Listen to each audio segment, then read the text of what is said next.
हर company के stock की कुछ वैल्यू होती है। इस वैल्यू को हम मार्केट कैपिटलाइजेशन कहते हैं।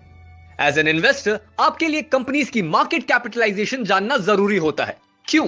ताकि आपको अंदाजा हो कि एक कंपनी कितनी बड़ी है। This will in turn impact the risk associated with a stock.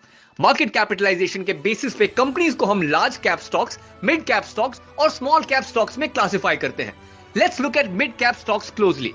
Usually, the market cap of mid-cap stocks is under 20,000 crore rupees and over 5,000 crore rupees. Mid-cap stocks को आइडेंटिफाई करने के लिए आप निफ्टी पर 101 से लेकर 250 तक रैंक कंपनीज को भी देख सकते हैं। Mid-cap stocks में इन्वेस्ट करने के कई बेनिफिट्स हैं। First of all, mid-cap stocks have high growth potential. इसका मतलब है कि उनका शेयर प्राइस बढ़ने की संभावना लार्ज कैप और स्मॉल कैप स्टॉक से ज्यादा होती है। For the same reason, हम मिड-कैप स्टॉक से रिटर्न्स और डिविडेंड्स एक्सपेक्ट कर सकते हैं। And then there's always the possibility of a high future return because mid-cap stocks are usually underpriced. अगर अभी तक investors किसी mid-cap stock को overlook कर रहे थे, one day it can come into notice and its share price could shoot across the roof. For someone who invested in these stocks before, this means profits. You have to be careful though. Large cap stocks के comparison में mid-cap stocks carry a higher risk. Interested in investing in mid-cap stocks?